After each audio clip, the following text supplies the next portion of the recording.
ভাবো একবার, তুমি বেঁচে আছো, কিন্তু তোমার নিজের ব্রেন তোমাকে বলছে তুমি মারা গেছো। তুমি আয়নায় নিজের মুখ দেখছো, কিন্তু মনে হচ্ছে এই মানুষটা তুমি না। তুমি খাচ্ছ না, কারণ তোমার বিশ্বাস মরা মানুষের খাবার দরকার নেই। আজকের ভিডিওর মেইন টপিক কটার্ড সিনড্রোম। আমি মেহেদি আছি আপনাদের সাথে, আপনারা দেখছেন মেডিকেল মিস্ট্রি।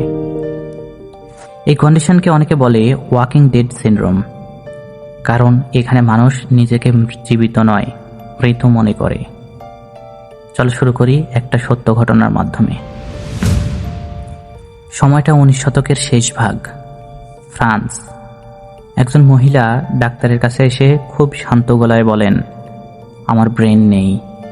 ডাক্তাররা প্রথমে ভাবেন তিনি হয়তো কনফিউজড, কিন্তু তিনি কথা চালিয়ে যান।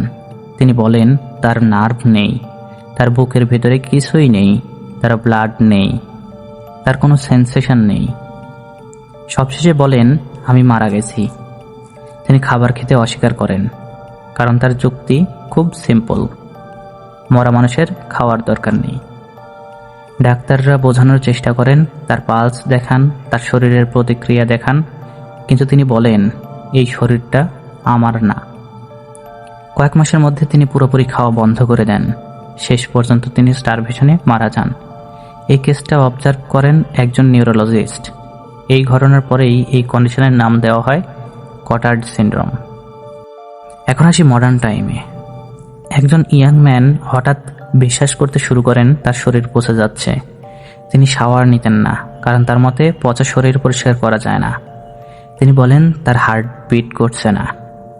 ডক্টর ইসিজি দেখান, কিন্তু তিনি বলেন মেশিন ভুল। একসময় তিনি বিশ্বাস করতে শুরু করেন তিনি ইমমর্টাল, কারণ তার যুক্তি আমি তো মরেই গেছি, আর কিভাবে মরব। এই বিলিফ তাকে ডেঞ্জারাস আচরণের দিকে নিয়ে যায়। শেষে সাইকিয়াট্রিক অ্যাডমিশন এবং দীর্ঘ ট্রিটমেন্ট। কটার্ড সিনড্রোম হলো একটা রেয়ার মেন্টাল ডিসঅর্ডার।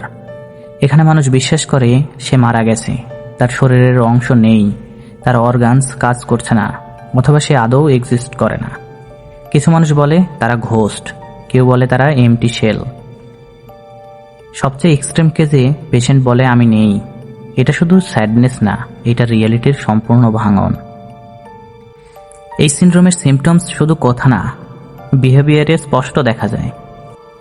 পেশেন্ট সাধারণত খাওয়া বন্ধ করে দেয়, পানি খায় না, আয়নায় তাকাতে চায় না, কারণ তারা যেটা দেখছে সেটা তাদের কাছে রিয়াল লাগে না। অনেক পেশেন্ট নিজের শরীরের যত্ন নেওয়া বন্ধ করে দেয়। কিছু এক্সট্রিম কেসে পেশেন্ট নিজেকে কাট করে, কারণ তারা দেখতে চায় রক্ত বের হয় কিনা, আর রক্ত দেখলেও তারা কনফিউজড হয়ে যায়। এখন সবচেয়ে গুরুত্বপূর্ণ প্রশ্ন, ব্রেন কিভাবে মানুষকে কনভিন্স করে সে মারা গেছে?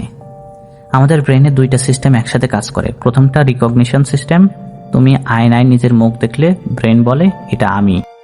দ্বিতীয়টা ইমোশনাল কানেকশন, ব্রেন সাথে সাথে বলে এই আমি, এটা আমার ফিলিং। কটার্ড সিনড্রোমে রিকগনিশন ঠিক থাকে, কিন্তু ইমোশনাল কানেকশন কাজ করে না। ফলাফল কি হয়? ব্রেন দেখে কিন্তু ফিল করে না, আর ব্রেন তখন নিজের মতো করে কনক্লুশন নেয়। যদি ফিলিং না থাকে তাহলে আমি রিয়াল না। এই ডিসকানেক্ট থেকেই ডেথ বিলিফ তৈরি হয়। কটার্ড সিনড্রোম সাধারণত একা আসে না।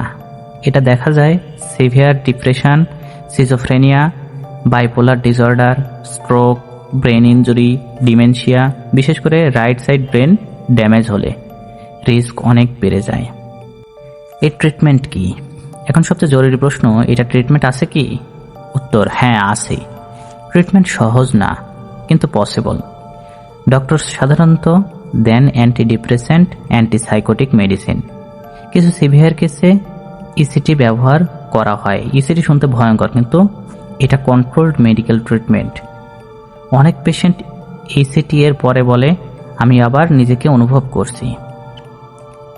মোস্ট ডিস্টার্বিং ট্রুথ, এই মানুষগুলো অভিনয় করে না, তারা অ্যাটেনশন চাইছে না, তারা সত্যি সত্যি বিশ্বাস করে তারা মৃত। তুমি যদি বলো তুমি অ্যালাইভ, তাদের কাছে তুমিই ভুল। এই কারণেই কটার্ড সিনড্রোম এত ডেঞ্জারাস। একবার কল্পনা করো তুমি কথা বলছো, চলছো, শুনছো, কিন্তু ব্রেন তোমাকে বলছে তুমি নেই। এই হলো কটার্ড সিনড্রোম। কমেন্টে বলো পরের ভিডিও কোন মেডিকেল মিস্ট্রি নিয়ে দেখতে চাও। আর যদি এই গল্পটা তোমাকে একটু থামিয়ে দেয় তাহলে শেয়ার করো, কারণ কখনো কখনো সবচেয়ে ভয়ঙ্কর জিনিসটা ভূত না, মানুষের নিজের ব্রেইন। আর এরকমই আরো গল্প পেতে আমাদের চ্যানেলটা সাবস্ক্রাইব করে রাখো।